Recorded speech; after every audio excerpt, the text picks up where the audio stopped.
Hey, what's up? I'm Ryan Oksenberg. I'm a writer-director. Right off the top, I wanted to thank Film Courage for giving me the opportunity to share with you some directing lessons that I learned making Damage Control. Damage Control is about a man who surprises his fiancée with a new property, and he's forced to confront his past behavior. It's a classic morality play about karma coming around in the vein of The Twilight Zone. I've been making movies since I was a kid. I used to have one of those Indiglo stopwatches, and I would get all of my toys together and create these epics. And then I would look at the watch, I'd hit stop, and 3 hours would have passed. I would then go to a notepad and write down what those stories were. I've always been engaged in making movies. I've made short films, I've made documentaries, I've shot things for nonprofits, more of like the corporate thing, the bread and butter thing, but I've also always been writing. I've optioned scripts, I've been hired to adapt novels, I write with people, I write for people. Directing is the most fun. That makes me feel the most alive. I love being on my feet, I love problem solving in the moment, and to do that, you'd think, I'm gonna prepare. That night before your shoot, you prepare like crazy. I just break down the shots, make my shot list, I imagine myself in the location, I write down little things I'm gonna whisper in the actors' ears. I am 110% prepared. But on Damage Control, what I didn't prepare for was being unprepared. Now I wanted to ask you, have you ever been in a situation on set where this unforeseeable thing happens and now everything's in disarray and you're panicking because you may not have your movie, you may not make your day? The biggest lesson that I've learned, and I would say I am still learning, is how to be what I call a malleable director, a director that could roll with all the punches. You have to take what the film gods throw at you. It forces you any sort of restriction to be creative, and who knows what could come out of it. Maybe there's a gift on the other end of that. The first thing that I learned on Damage Control about being a malleable director is letting go of the script. I had to show the whole history of a relationship up until this moment in 8 minutes. On set, I realized that we didn't have in the writing what this relationship was because we scrambled over in the writing not to have any expository information about them. That's not interesting. What's interesting is letting actors be in the moment and play and convey to us what the dialogue didn't about who they are.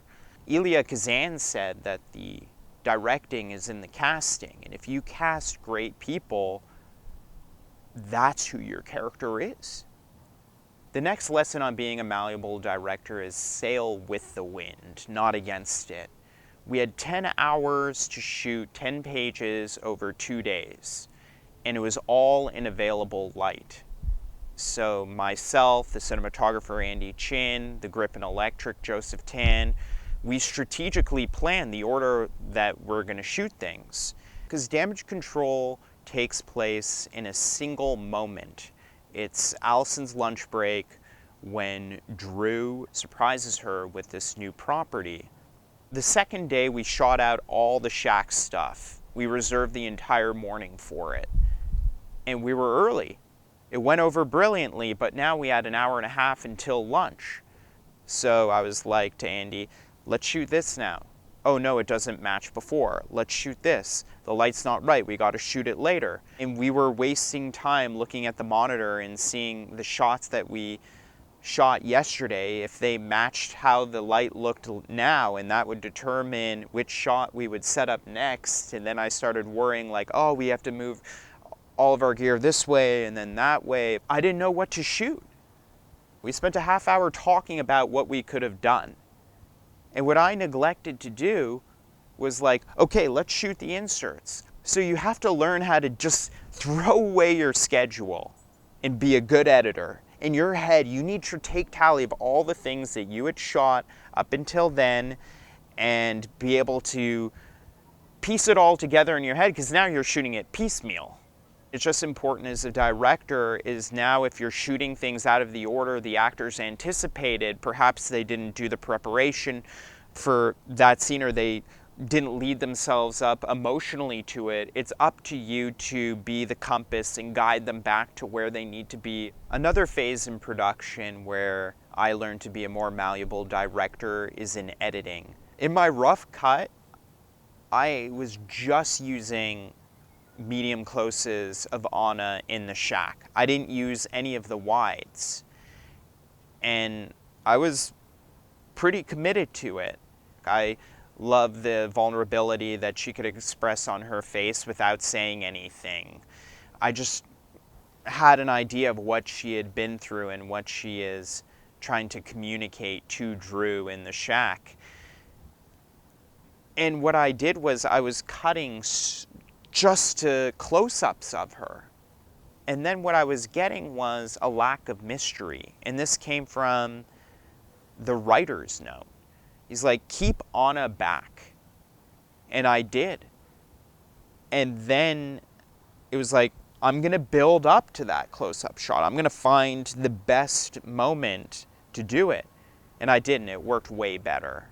You have to serve the story in the edit rather than the shots you love or the movie that you had in your head before, or else you're gonna not work with the natural rhythms of what this movie is, and you're also going to be pretty down on yourself because you have this expectation of what it's supposed to be, but it's really this, so you have to make this work.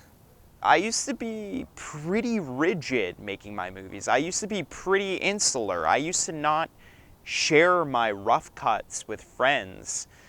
I used to be afraid to ask crew members, what does this mean or what does this do?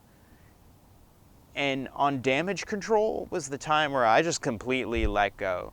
And I'd like to hear stories from you guys about gifts, great things that came out of problems and how you solved them and how your movie and yourself as a director benefited from them.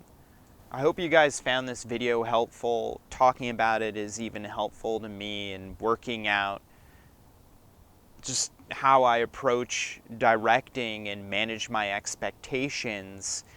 But when all of those elements come together, when the performance is spot on, the camera movement is spot on, the sound is great, just everything is working operatically, and you're the conductor of it all, there's no other feeling like it.